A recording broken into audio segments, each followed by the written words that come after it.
Hello guys, welcome back. This is Rakshit Raj and in today's video I am going to tell you which laptop you should buy.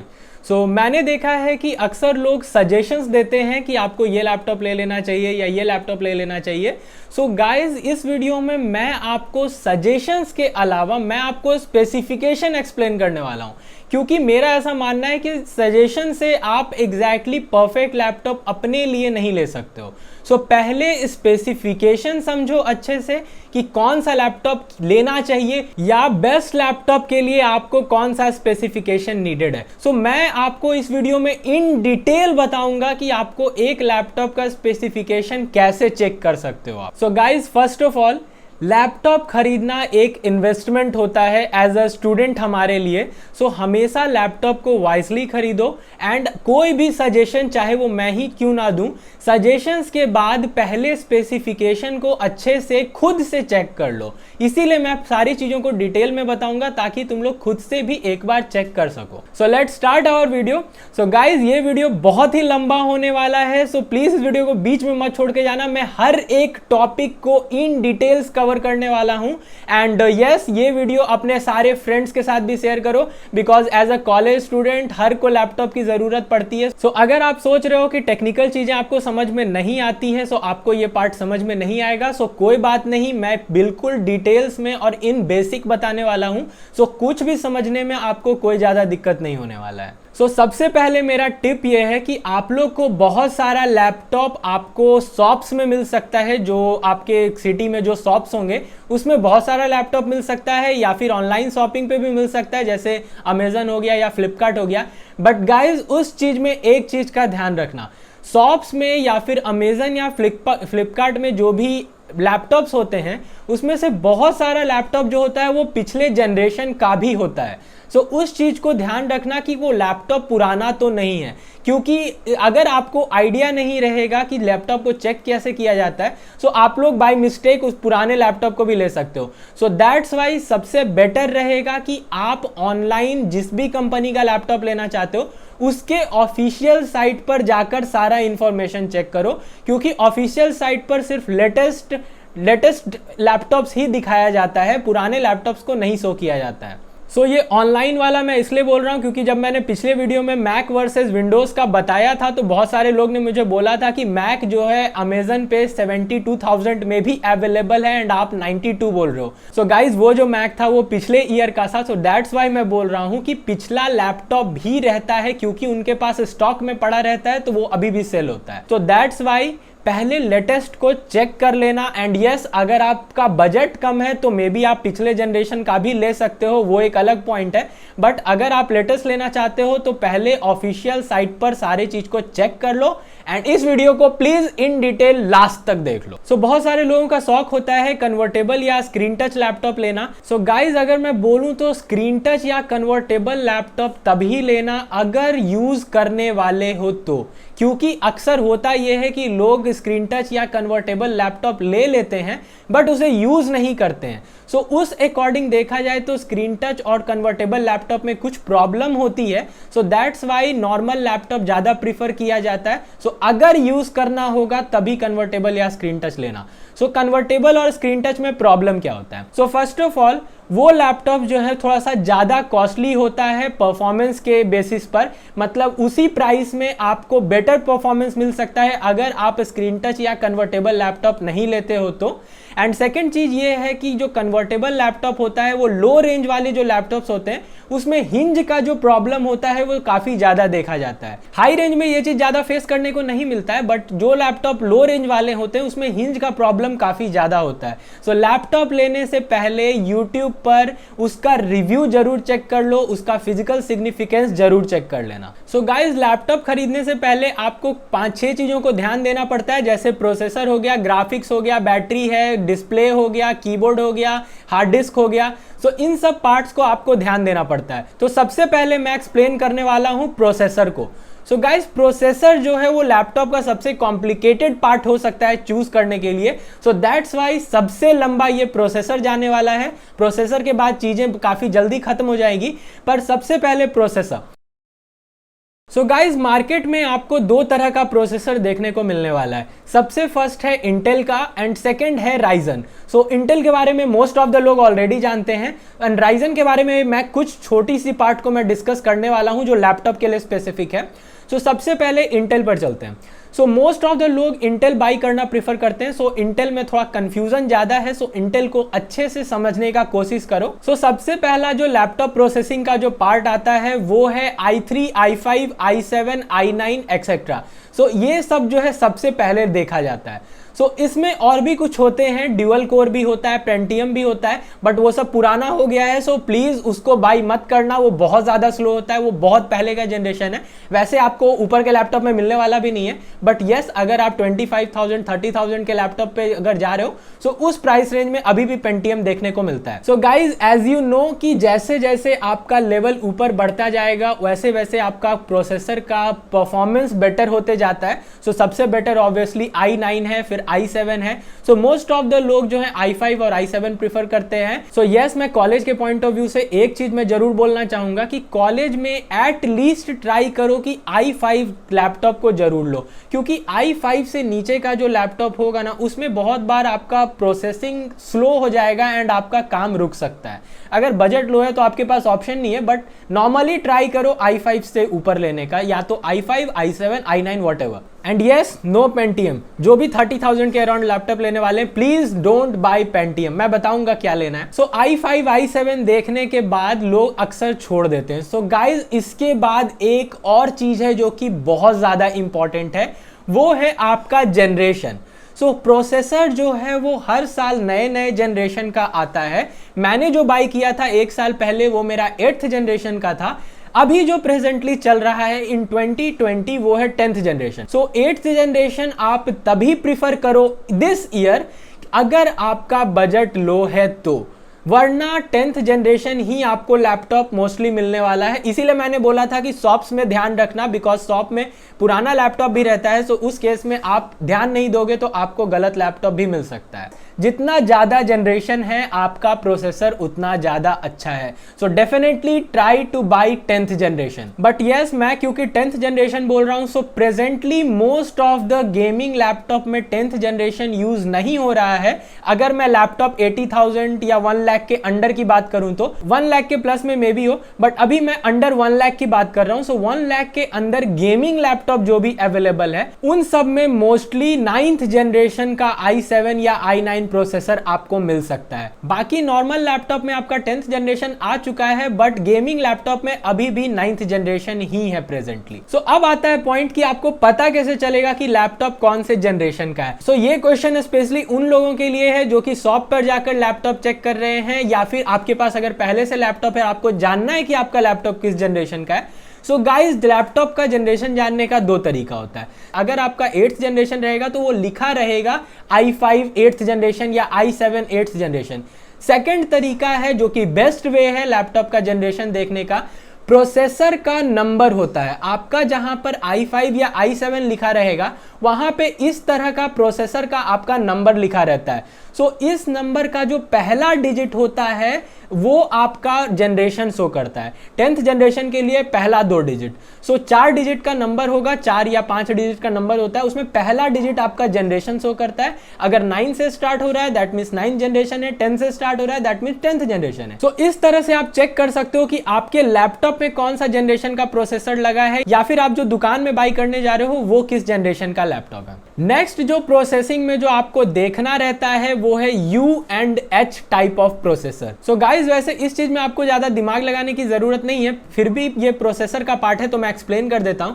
सो आपका जो number लिखा रहता है आपका generation का, उसके बाद में आपका अल्फाबेट लिखा रहेगा। सो अल्फाबेट में या तो U लिखा रहेगा या H लिखा रहेगा। सो U का मतलब होता है low power processor and H का मतलब होता है हाई पावर प्रोसेसर। सो ये एब्रिविएशन है। सो अगर आपका प्रोसेसर U टाइप है तो दैट मीन्स वो आपका प्रोसेसर 15 वॉट पे काम कर रहा है, एंड अगर H टाइप है तो दैट मीन्स वो आपका हाई पावर पर काम कर रहा है, फॉर एग्जांपल 45 वॉट्स पर। सो ये इंपॉर्टेंट होता है। एंड यू जो है आप नॉर्मली हर लैपटॉप में यू टाइप का प्रोसेसर देखोगे, बट गेमिंग लैपटॉप जो होते हैं उसमें एच टाइप ऑफ प्रोसेसर होता है, या फिर जो आपका पर्सनल कंप्यूटर जो आपका कंप्यूटर होता है उसमें एच टाइप का प्रोसेसर होता है। सो बेसिकली एच जो है ज्यादा पावर का होता है, तो डेफिनेटली उसमें बैटरी ज्यादा यूज होता है एंड उसका प्रोसेसिंग भी डेफिनेटली बेटर होता है। सो गेमिंग लैपटॉप में प्रोसेसिंग की ज्यादा जरूरत होती है, सो उसका प्रोसेसिंग ज्यादा अच्छा होता है क्योंकि वो ज्यादा पावर यूज कर रहा है, सो ज्यादा अच्छे से प्रोसेस करता है। सो नेक्स्ट पॉइंट आता है आपका क्लॉक स्पीड।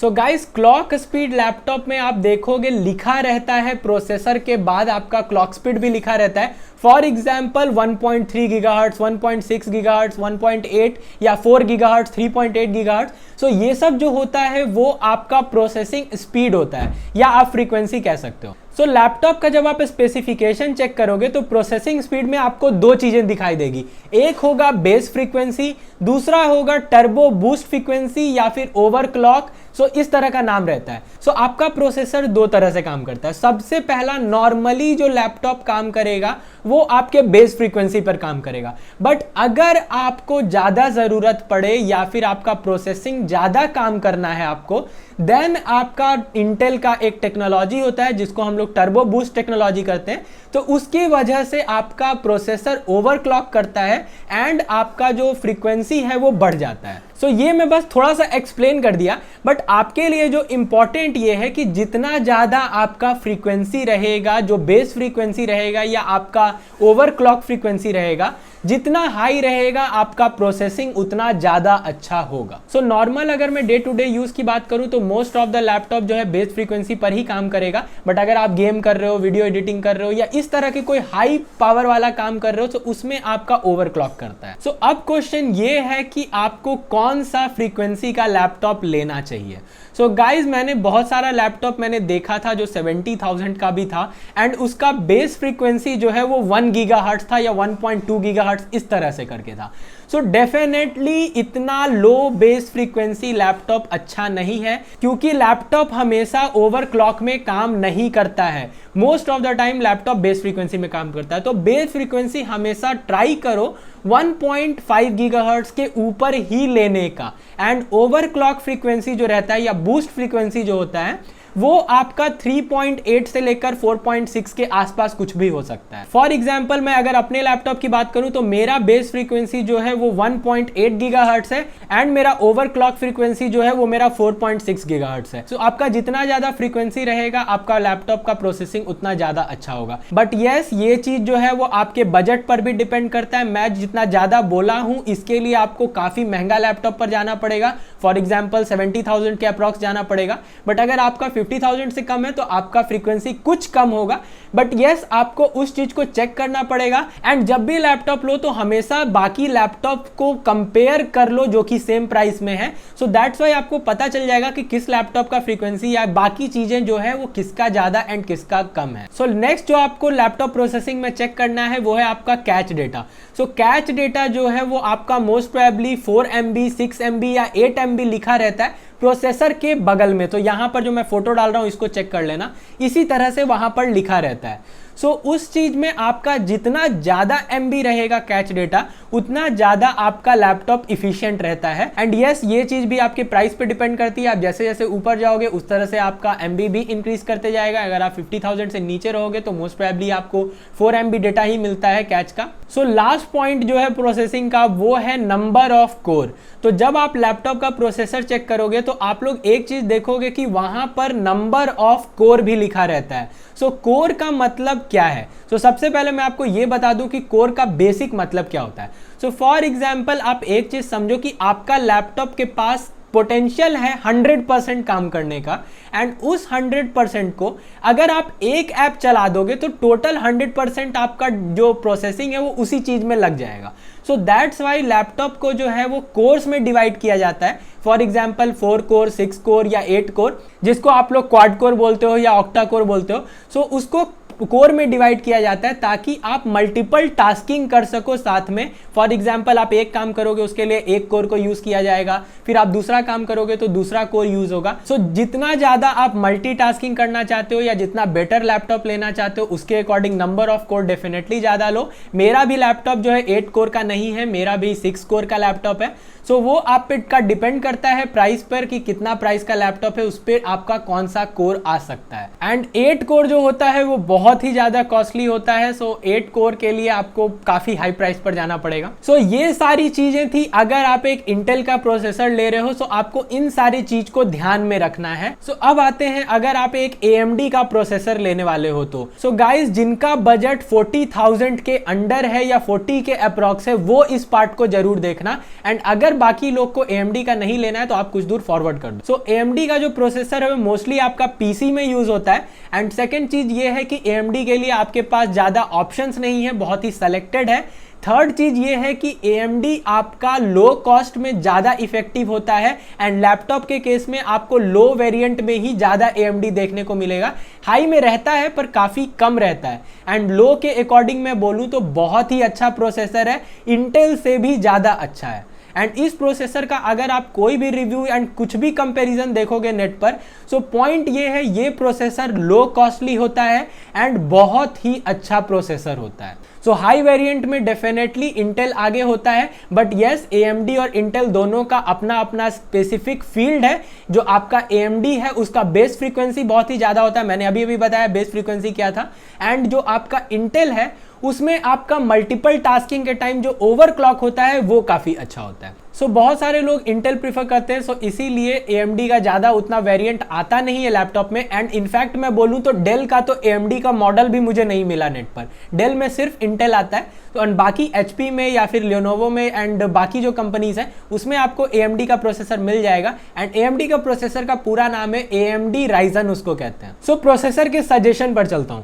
सो सबसे पहला जो अगर आप लैपटॉप 30,000 से लेकर 35,000 के अप्रॉक्स ले रहे हो, सो आपका AMD का जो प्रोसेसर बेस्ट प्रोसेसर आपको मिलेगा वो है आपका AMD Ryzen 3 3200U। सो ये आप बेस्ट प्रोसेसर ले सकते हो। एंड इसके साथ आपको ग्राफिक्स जो मिलेगा वो है Vega 3। ग्राफिक्स के बारे में मैं थोड़ा सा बाद में बता दूंगा, पहले आप सिर्फ सुन लो एंड बाद में डेटा को मैच कर लेना। एंड अगर मैं इसे इंटेल से कंपेयर करूं, सो गाइज ये जो आपको 30 to 35,000 के रेंज में अगर आपको i3 मिलेगा 7th जनरेशन, सो उससे डेफिनेटली AMD का प्रोसेसर बेस्ट है। एंड अगर मैं बोलूं तो 30 to 35 में लिटरली ये प्रोसेसर ही बेस्ट है। सेकेंड आते हैं अगर आपका बजट 40,000 के अप्रॉक्स है, सो 40,000 में आपको AMD Ryzen 5 3500U मिल सकता है। एंड इसके साथ जो आपको ग्राफिक्स है वो है Vega 8 मिलेगा। एंड इसका जो कंपैरिजन में अगर करूं तो ये आपका 8th जनरेशन i5 से बेटर है। सो आपने देखा होगा 8th जनरेशन का जो i5 का प्राइस होता है मोस्टली 50,000 के अप्रॉक्स होता है। एंड ये लैपटॉप जो है सिर्फ 40,000 का है। एंड इसके बाद मैं फर्दर अगर आगे बढ़ूं तो 55,000 के रेंज में अगर देखा जाए तो आपका AMD Ryzen 7 3700U आ सकता है, जिसके साथ ग्राफिक्स जो है Vega 10 रहेगा। एंड इसका अगर मैं कंपैरिजन करूं तो 8th जनरेशन के i7 से इसका कंपैरिजन में थोड़ा लो है। And definitely i7 8th generation का कॉस्ट आपका 70,000 होता है एंड इसका 55 है, तो ये i7 8th जनरेशन से थोड़ा सा कम है। वैसे अगर इसके बाद जाया जाए तो Ryzen का और भी बहुत सारा प्रोसेसर है, बट इसके बाद यूजुअली लोग बाई नहीं करते हैं। एंड अगर आपको लेना है तो नेट पे बहुत सारे रिव्यूज आपको ऑलरेडी मिल जाएगा। सो दैट्स इट गाइस। तो ये सारी चीजें थी आपका प्रोसेसर के बारे में। वैसे ये वीडियो काफी ज्यादा लंबा हो गया एंड इतना ज्यादा टेक्निकल टॉक के बाद मुझे नहीं लगता है कि आप लोग देखना पसंद करते हो। सो दैट्स वाई अब मैं बाकी जो बचा हुआ पार्ट है जैसे कि हार्ड डिस्क हो गया, ग्राफिक्स हो गया, रैम हो गया एंड जितनी भी चीजें हैं वो मैं नेक्स्ट वीडियो में कवर अप कर लूंगा। वैसे एक चीज याद रखो, आपका ग्राफिक्स लेते समय आप लोग बहुत ज्यादा धोखा खाते हो। आपको लगता है आपके लैपटॉप में 4GB ग्राफिक्स है बट आप उसमें धोखा खाते हो। So that's why next video देखना मत भूलना, क्योंकि मैं उसमें एक ऐसा रियलिटी बताने वाला हूं जो कि अगर आपको टेक्निकल नॉलेज नहीं है तो आप हर एक बार गलती करोगे इस चीज को लेकर। सो that's it guys, and please अपने फ्रेंड्स के साथ शेयर इस वीडियो को जरूर करो, बिकॉज मुझे नहीं लगता है कि इतने कंसाइज वे में आपको यूट्यूब पर कोई ढंग से वीडियो मिलने वाला है। सो प्लीज अपने सारे फ्रेंड्स के साथ शेयर करो, बिकॉज लैपटॉप हर कोई लेता है कॉलेज जाने से पहले। So that's it guys, so don't forget to hit the like button and see you guys in next video. So तब तक के लिए बाय बाय।